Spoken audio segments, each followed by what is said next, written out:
चलिए जी ਕਿਹੜੇ ਪਾਸੇ ਜਾਣਾ ਹੈ ਚੈੱਕ ਕਰੋ ਜੀ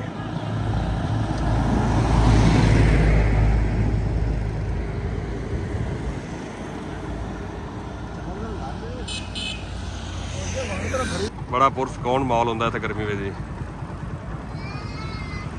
चेक करो जी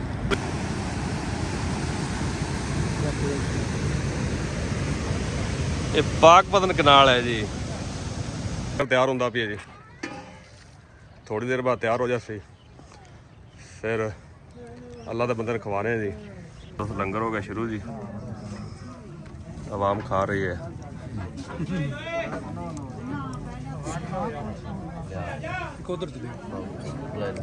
अस्सलाम वालेकुम जी। तो की हाल चाल सारे दोस्तों का तो मैं उम्मीद करा सब दोस्त ठीक होंगे जी। तो दोस्तों अज अस जा रहे हैं जी हज़रत बाबा मुहम्मदपुरा सरकार के दरबार से सलाम करन जी। उत्थे एक दोस्त ने सानू स्पैशल दावत दी है वो लैके जा रहे उस कट्टा जी। तो उत्थे लंगर पकावेगा तो लंगर खवावेगा सारे मनन वाले जी। तो असी भी जा रहे हैं जी। तो अली शहजाद भी आ गया है तो मामू मोहम्मद अकरम साहब भी आ गए तैयार होते स्कूटर तैयार हो गए जी।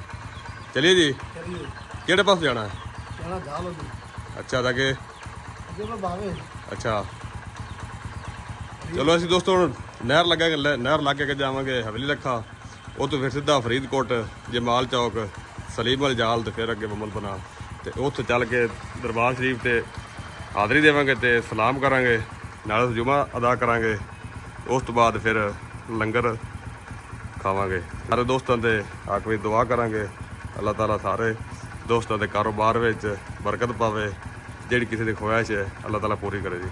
चलो दोस्तों हम बाहर निकलने चलने हैं जी। चलो दोस्तों असीं हुण पहुंच गए जी गुब्बारे वाले हैड ते जी जी गुब्बारे वाला हैड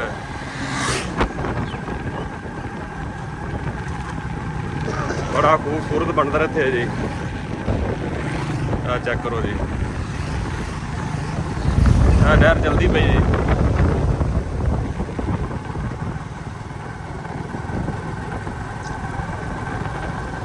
इधर चेक करो जी हुण अगे चल के तुहानूं चेक करवाने जी बिजली घर इत्थे बिजली भी बनती पई जी जिहड़ी पाकपतन शहर नूं सप्लाई मिलती पई है जी पुरानी नहर जी पाकपतन कनाल ਇਹਨੂੰ ਪਿੱਛੋਂ ਬੰਦ ਕਰ ਦਿੱਤੇ ਉਹ ਉਤਲੀ ਸਾਈਡ ਤੋਂ ਕੱਢ ਲਈ ਨਹਿਰ ਜੀ ਉਹ ਅੱਗੇ ਬਿਜਲੀ ਘਰ ਬਣਾ ਖਲੋਤਾ ਜੀ ਇਹ ਨਹਿਰ ਇੱਥੋਂ ਬੰਦ ਹੋ ਗਈ ਹੈ ਇਹਨੂੰ ਪਰਲੀ ਸਾਈਡ ਤੋਂ ਮੋੜ ਦਿੱਤੇ ਉਹ ਜਿਹੜੀ ਬਿਲਡਿੰਗ ਤੋਂ ਨਜ਼ਰ ਆਉਂਦੀ ਪਈ ਹੈ ਉੱਥੋਂ ਨਡਾਫ ਲਾਈ ਹੈ ਉੱਥੇ ਨਾ ਮਸ਼ੀਨਾਂ ਫਿੱਟ ਕੀਤੀਆਂ ਪਈਆਂ ਨੂੰ ਉੱਥੋਂ ਪਾਣੀ ਥੱਲੇ ਡਿੱਗਦਾ ਪਿਆ ਤੇ ਬਿਜਲੀ ਪੈਦਾ ਹੁੰਦੀ ਪਈ ਤੇ ਪਾਣੀ ਵੀ ਚੱਲਦਾ ਪਿਆ ਨਾਲ ਨਾਲ ਇਹ ਨਹਿਰ ਬੰਦ ਪਈ ਹੈ ਉੱਥੋਂ ਅੱਗੇ ਆ ਤੇ ਫਿਰ ਜਿਹੜਾ ਨਹਿਰ ਇਕੱਠੀ ਹੋ ਜਾਸੀ ਇਹ ਬਿਜਲੀ ਘਰ ਹੈ ਜੀ ਇੱਥੇ ਬਿਜਲੀ ਪੈਦਾ ਹੁੰਦੀ ਪਈ ਹੈ ਜਿਹੜੀ ਬਣਦੀ ਪਈ ਹੈ ਆਹ ਉਰਲੀ ਨਹਿਰ ਬੰਦ ਹੈ ਇੱਥੇ ਆ ਵਿੱਚ ਦਰਖਤ ਤੇ ਝਾੜੀਆਂ ਹੋਏ ਖੜੇ ਤੁਹਾਨੂੰ ਇਲਾਕਾ ਬੜਾ ਖੂਬਸੂਰਤ ਹੈ ਇੱਥੋਂ ਦਾ ਜੀ।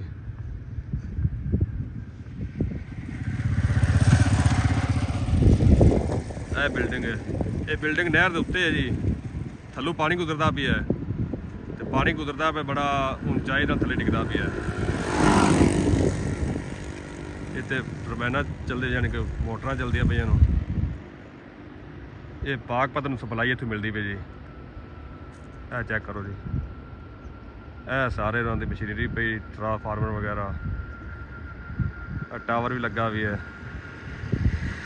लेकिन तुहानूं उत्ते जाके असीं नहीं विखा सकते साडी मजबूरी है उधर जाना पाबंदी है। ए लैंड जा रही पाकपतन नूं चेक करो जी ए नहर उन्हें बंद कर दी है इनका रुख उतली साइड तो कर लिया उन्हें ये अगे जाते तो फिर इकट्ठी कोई पुरानी नहर चल जासी इतों तकरीबन 1 किलोमीटर का फासला जोड़ा उन्हें ये नहर पुरानी बंद कर नवीं कड्डी है अगू फिर वो टच नहर इस टच होंगी भी नहर अगू जाके उतों दिन चेक करवाने जी। वेखो जी नहर फिर इत्थे इकट्ठी होंदी पई है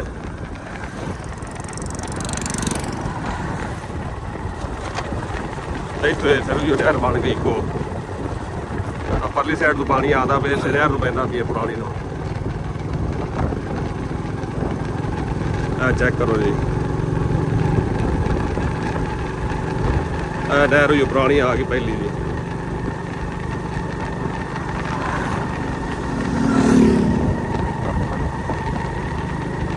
ਹੁਣ ਦੋਨੋਂ ਅੱਗੇ ਸ਼ਹਿਰ ਪਾਕਪਤਨ ਚੈੱਕ ਕਰਵਾਵਾਂਗੇ, ਜਮਾਲ ਚੌਕ ਸੋਲਸ ਪਹੁੰਚਿਆ ਜੀ ਪਾਕਪਤਨ। ਬੋਰਡ ਪੜ੍ਹ ਲਓ ਜੀ।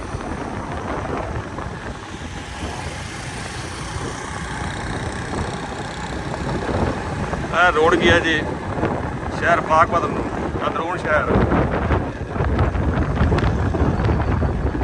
ਅਸੀਂ ਜਾ ਰਹੇ ਜੀ ਬਾਹਰੋਂ ਬਾਹਰ ਜਮਾਲ ਚੌਕ ਨੂੰ। ਇਹ ਚੈੱਕ ਕਰੋ ਜੀ, ਇਹ ਤੋਂ ਤਕਰੀਬਨ 1 ਕਿਲੋਮੀਟਰ ਅੱਗੇ ਜਮਾਲ ਚੌਕ ਹੈ ਜੀ।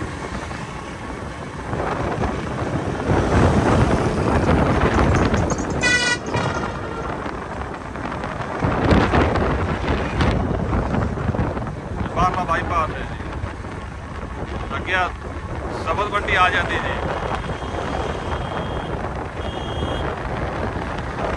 ਆਵੇ ਰੇੜੀਆਂ ਲੱਗੀਆਂ ਖੜੇ ਨੇ ਫਰੂਟ ਵਾਲੀਆਂ। ਇਹ ਸਬਜ਼ ਮੰਡੀ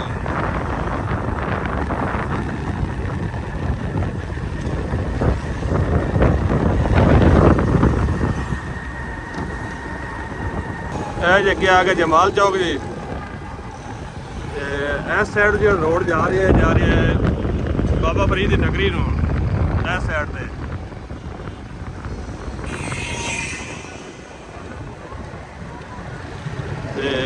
ਇਸ ਸਾਈਡ ਤੇ ਜਾ ਰਹੀ ਹੈ ਰੋਡ, ਸਾਹੀਵਾਲ ਨੂੰ ਜਾ ਰਹੀ ਹੈ ਜੀ। ਸਿੱਧਾ ਸਾਹੀਵਾਲ। ਇਸ ਸਾਈਡ ਤੇ ਜਾ ਰਹੀ ਹੈ ਜੀ ਮੁਲਤਾਨ ਤੇ ਆਰਫ ਵਾਲਾ ਜੀ। ਇਹ ਜਮਾਲ ਚੌਕ ਹੈ ਜੀ।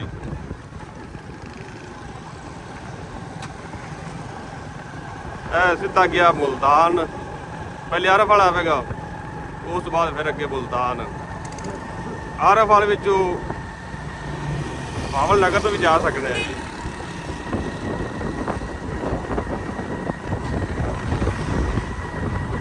ਆਹ ਬੋਰਡ ਪੜ੍ਹ ਲਓ ਜੀ।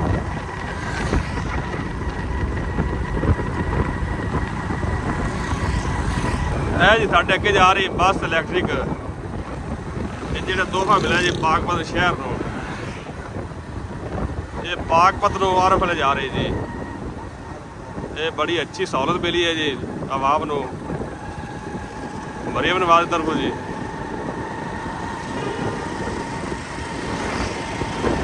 ਕਿਉਂਕਿ ਹਰ ਗਰੀਬ ਆਵਾਮ ਨੇ ਸਫ਼ਰ ਕਰਨਾ ਹੁੰਦਾ ਹੈ ਤੇ ਕਿਰਾਇਆ ਮੁਨਾਸਬ ਹੈ ਜੀ।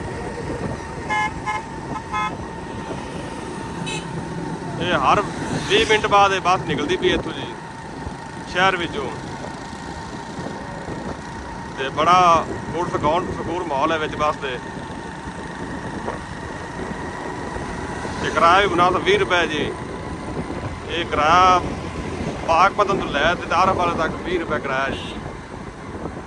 ਇਹ ਆਵਾਮ ਵਾਸਤੇ ਬੜੀ ਅੱਛੀ ਸਹੂਲਤ ਹੈ ਦਿੱਤੀ ਗੌਰਮੈਂਟ ਨੇ ਜੀ, ਉਹਨਾਂ ਦੀ ਮਿਹਰਬਾਨੀ ਜੀ। ਜਾਂ ਤੁਸੀਂ ਪੂਰੀ ਬੱਸ ਚੈੱਕ ਕਰ ਲਓ ਜੀ, ਮਾਸ਼ਾਅੱਲਾ ਕਿੰਨੀ ਵੀਆਈ ਬੱਸ ਹੈ ਜੀ, ਕਿੰਨਾ ਅੱਛਾ ਮਾਹੌਲ ਹੈ ਜੀ।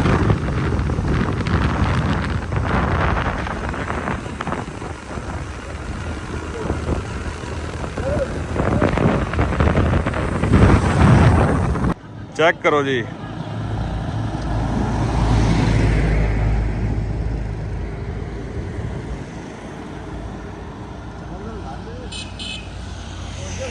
ਚਲੋ ਦੋਸਤੋ ਅੱਗੇ ਆ ਗਈ ਸਲੀਮ ਵਾਲੀ ਜਾਲ ਜੀ। ਰਸਤਾ ਜਾ ਰਿਹਾ ਨਹਿਰ ਨੂੰ। ਇਹ ਵੇਖੋ ਜੀ, ਇਹ ਜਾਲ ਹੈ ਜੀ ਪਾਕਪਤਨ ਨਹਿਰ ਦੇ ਉੱਤੇ ਜੀ, ਸਲੀਮ ਵਾਲੀ ਜਾਲ।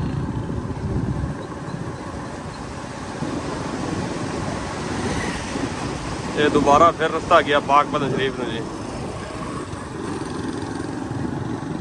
ਇਹ ਵੇਖੋ ਜੀ,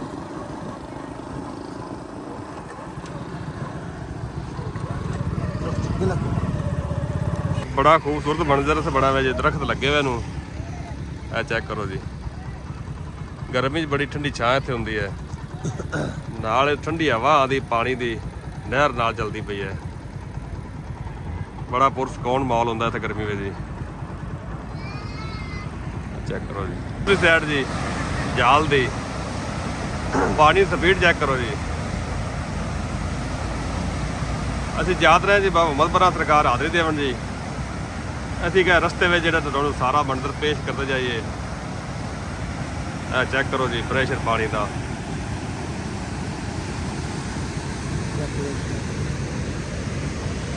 ਇਹ ਪਾਕਪਤਨ ਕਨਾਲ ਹੈ ਜੀ।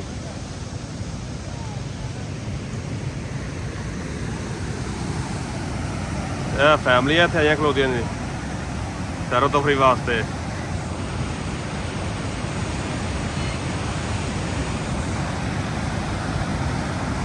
ਇਸ ਸਾਈਡ ਦੇ ਦੋਸਤ ਖੜੇ ਨੇ ਜੀ।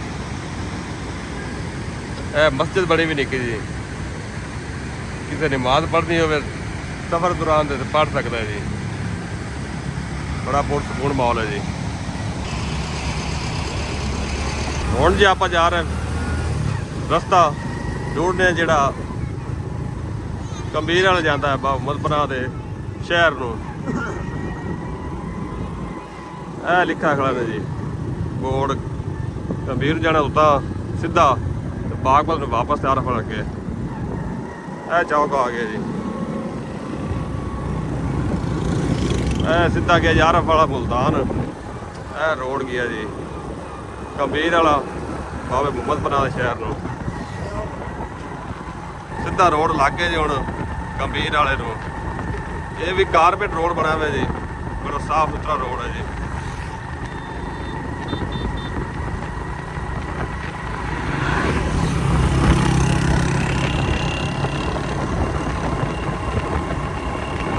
ਚਲੋ ਦੋਸਤੋ ਅਸੀਂ ਪਹੁੰਚ ਆਏ ਜੀ ਬਾਬਾ ਮੁਹੰਮਦਪੁਰਾ ਸਰਕਾਰ।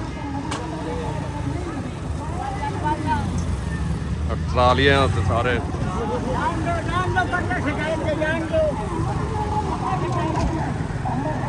ਚੈੱਕ ਕਰੋ ਜੀ।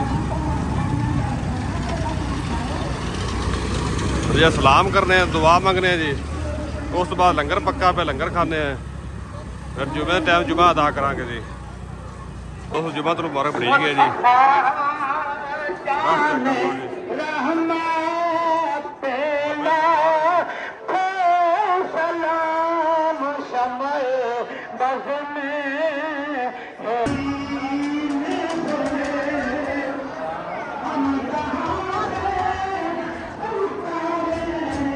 पेश कर रहे हैं बाबा राम जी।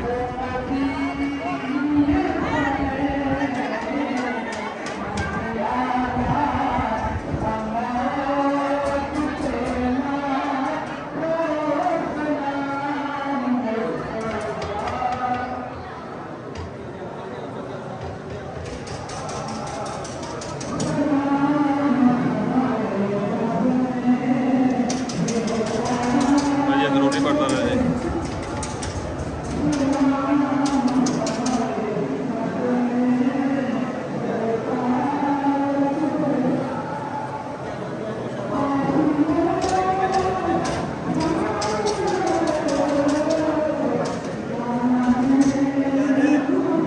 ਤਿਆਰ ਹੁੰਦਾ ਪਿਆ ਜੀ। ਥੋੜੀ ਦੇਰ ਬਾਅਦ ਤਿਆਰ ਹੋ ਜਾਸੀ, ਫਿਰ ਅੱਲਾ ਦੇ ਬੰਦੇ ਨੂੰ ਖਵਾਣੇ ਜੀ। ਇਹ ਦੋਸਤ ਬਿਰਿਆਨੀ ਖਾਂਦੇ ਪਏ ਨੂੰ ਨਾ ਡਰ ਭਾਈਆ। ਬਸ ਲੰਗਰ ਹੋ ਗਿਆ ਸ਼ੁਰੂ ਜੀ, ਆਵਾਮ ਖਾ ਰਹੀ ਹੈ।